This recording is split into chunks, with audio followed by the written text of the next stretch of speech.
Hello, Sharon here, and welcome to my channel where I share tips and tutorials to help you become an admin ninja. So let's crack on. So in this video, I'm going to show you two different ways of adding a glowing outline to an image in Canva. Now this is using a free account, so you don't need a pro account to do this. The first way of adding a glowing outline is by using the adjust settings.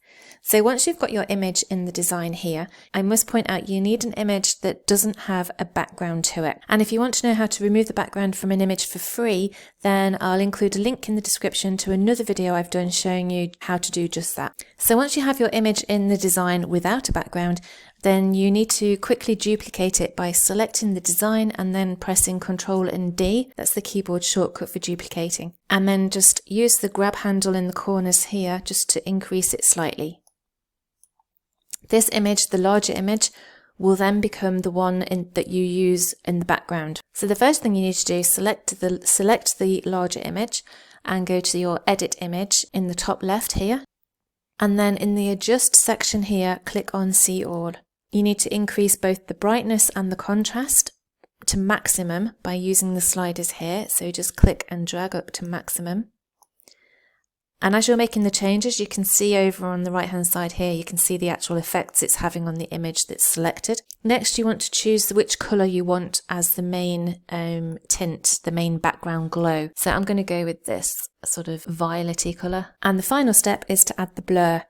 So again, just move the sliders over to the right to increase the blur slightly.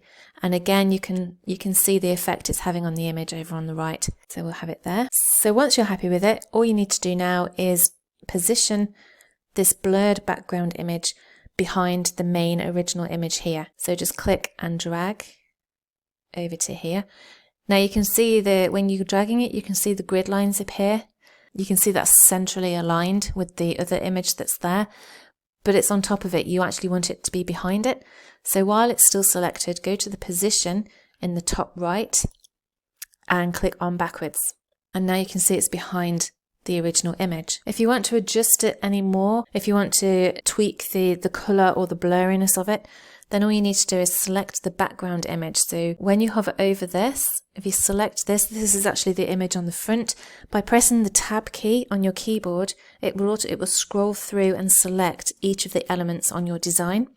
So if I press the tab key now, you can see it's now selected the larger image at the back. So to tweak anything, all you need to do is go to edit image, go back to the see all on the adjustments, and you can just change anything you want. Or if you want to make it slightly smaller or larger, just grab the drag handles here in the corners and increase or decrease the size. So I want it slightly smaller. Now I've made it slightly smaller, it's not quite aligned with the other image. So to select the original image as well at the same time, press and hold the shift key and select the image on top. So now you can see it's now selected both images here, and go to the position in the top right corner. And we want to align them in the middle and at the center. So you can see now they're both aligned with each other. Come off that, I'll just change the background color so it stands out a little bit more. And there you can see the glowing outline of the image. Now obviously you can tweak it some more with a different color, you can make it bigger if you want to, etc. So that's the first way. The second way is using duotone. So again, we'll just go down to page 2. And again, the first thing you need to do is make a duplicate of the original image here. So Ctrl and D to make the duplicate. And again, stretch it out to make it slightly bigger.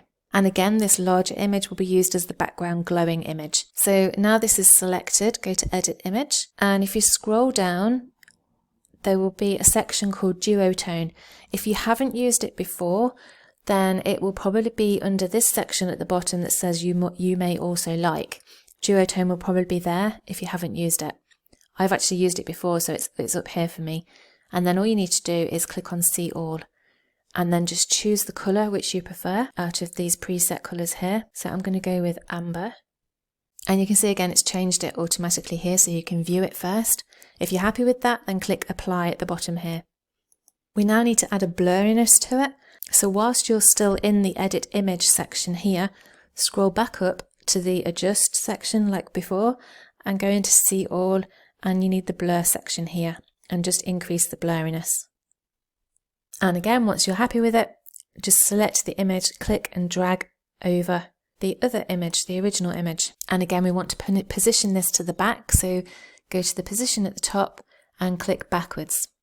And you can see, again, it's now behind the original image. It's a bit too big. I want to make it a bit smaller. So click on the image and tab. So you're selecting the larger of the two, and you can just click and drag to decrease the size. Hold down your Shift key and select the smaller image again. Go to position, and we can centrally align them together. And I'll just change the colour of the background again.